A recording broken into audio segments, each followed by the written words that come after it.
स्नेहल चौधरी, आपण पाहत आहात LS मराठी। पाहूयात काही महत्त्वाच्या घडामोडी।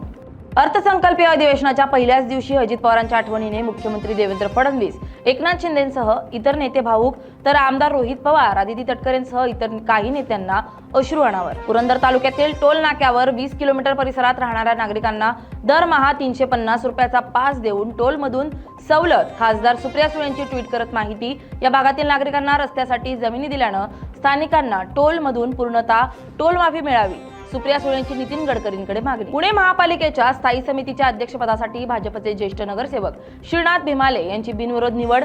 राष्ट्रवादी काँग्रेसचे नगरसेवक सुहास टिंगरेंचा अर्ज ठरला अवैध। बच्चू कडू यांच्या आंदोलनानंतर राज्य सरकारने कर्जमाफी करण्याचं आश्वासन दिलंय, पण कर्जमाफी नव्हे तर विनाअट कर्जमुक्ती करा।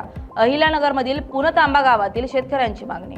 बुलढाण्यातील बीबी येथे वंजारी समाजाच्या वतीनं भव्य सत्यकथन मेळाव्याचं आयोजन। मेळाव्यास हजारो महिला आणि पुरुषांची उपस्थिती। चंद्रपूर, यवतमाळसह काही जिल्ह्यात अवकाळी पावसाची हजेरी। गेल्या काही दिवसांपासून उकाड्याने त्रस्त असलेल्या नागरिकांना दिलासा, मात्र अचानक बरसलेल्या पावसामुळे शेती पिकाचं नुकसान। इंदापूर गलांडावाडीत अचानक जोरदार पाऊस झालाय। नागरिकांची मोठी तारांबळ उडाल्याचं चित्र पाहायला मिळालंय। बाजारपेठेत खरेदीसाठी आलेल्या नागरिकांना प्रवाशांना पावसापासून बचाव करण्यासाठी रोडच्या कडेला असलेल्या हॉटेल दुकानामध्ये जाऊन आसरा घ्यावा लागला। हिंगोलीत अवकाळी पावसामुळे रस्त्यावर शुभेच्छा बॅनरची कोसळली कमान।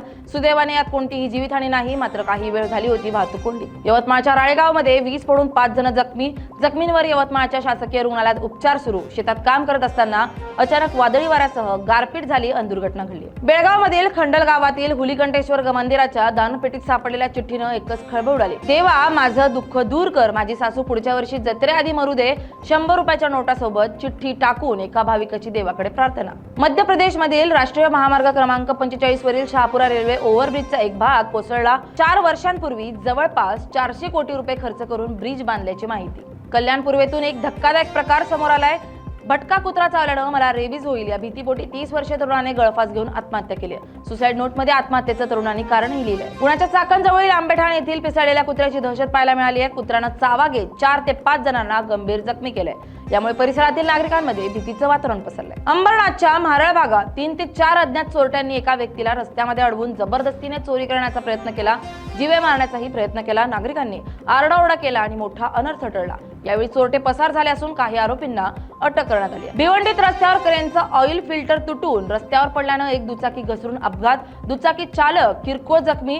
नागरिकांनी ऑइलवर माती टाकल्यानं मोठा अनर्थ टळला। त्या होत्या काही महत्त्वाच्या घडामोडी। पाहत रहा LS मराठी।